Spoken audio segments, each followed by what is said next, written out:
Every part of this table is special. Every part is bespoke. And for these reasons, it is an expensive piece of furniture. Something quite rare in this world. There is no mass production here. It is a hand-built and beautifully made piece, and one that I hope every owner will be proud. The current design is based on a very old design by somebody called Robert Jupe, who patented his idea in 1835.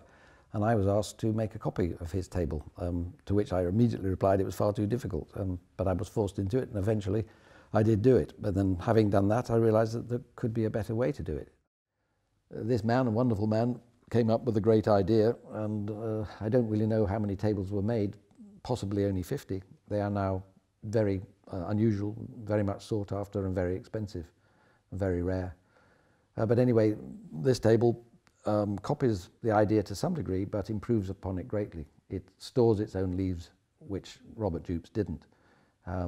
It took a great many years to perfect what we have now. In fact, it took 15 years up until now.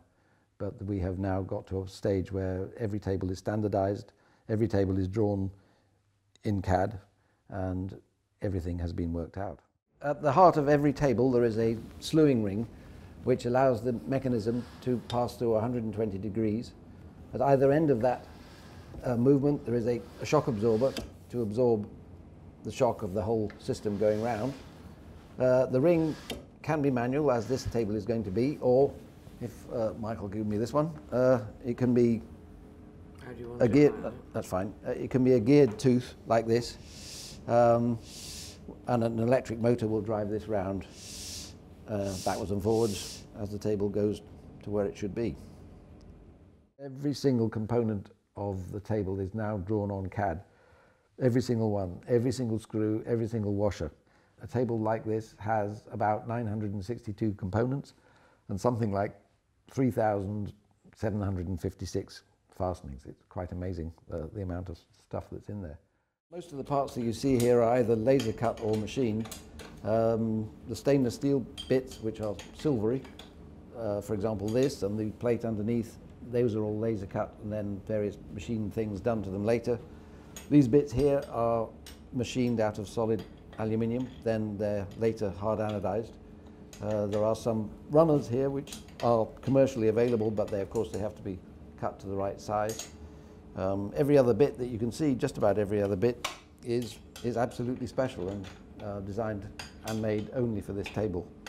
Everything is drawn in CAD before we put anything together, and hopefully everything fits, and normally it does.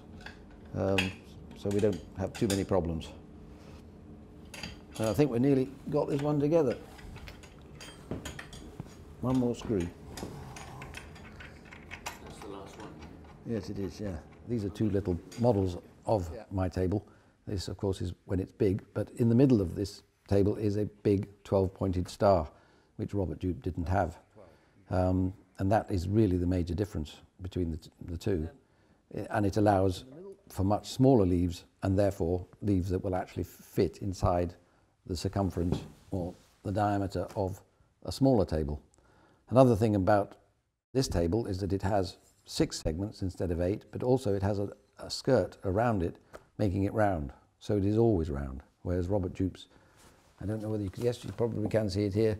When it was small, it wasn't actually round, it was faceted. And it only was truly round when it went to its full diameter, which is shown on that part of the drawing. But this table is round in both modes. The outside of the skirt is made out of solid wood and looks like this. This is CNC routed, quite a difficult thing to make. There are holes for fastenings, there are grooves and so on for inlaid runners and things like that. So it's a very complicated piece, difficult to make by hand. This is actually made out of koa, a very rare wood from Hawaii. So that was, of course, special for a client. Other parts like this are cold molded plywood with a veneer on the outside. This is a panel that goes underneath to hide mechanism. Here's another piece that's CNC routed, solid wood again. That's unfinished. This is actually teak. So we can make a table out of any timber that anybody wants, as long as we can find it. and we can find most things still. Right, the next step is to put the last leaves on, the pie-shaped leaves. So I'm going to lower the skirt first, and then bring the table almost to full size, about there, and start putting them on. Number 12 being first. 12. Yeah. Okay. Oh, I better hold it. The design of the top is more or less fixed, but it can be made out of almost any material. We actually made one out of stone a while ago, and could certainly do that again. We're making another table with a stone base at the moment. We've experimented with the idea of making a glass top even. All right, next one. Next one is 10. The number 10. Components for the top leaves look like wood. Indeed, they are wood on the outside, but on the inside, they're something entirely different. They are made out of aluminium honeycomb, which is skinned either in aluminium or fiberglass. This is overlaid with aeroply and then a veneer. Any sort of veneer can be used. It depends what a client wants. You can see that the veneer on each of these arrow leaves follows all the way through the star, or continues all the way through the star. You may be able to see the grain working in these sorts of directions.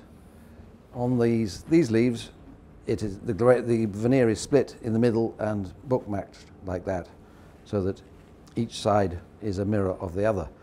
And actually, strangely, as you walk around the table, the whole appearance changes. It's quite interesting. Light and dark bits appear all the time. And this is a really lovely top. I'll make it go small again.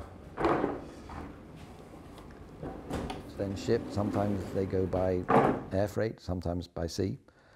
Once the crates have arrived, I normally or somebody else will go out to install the table. But this only has to be done the first time a table is fitted. After that, a client should be able to handle any maintenance, if it's necessary, themselves. They should be able to take the leaves on and off and refinish if they need to. But generally speaking, a finish will last many years. And certainly the mechanism, we don't even know how long it'll last, but my desire that they should last at least 100 years and maybe a lot longer than that. That is the whole basis, the whole principle behind the table. It is that it is the finest quality and the best materials, and nothing should go wrong with it.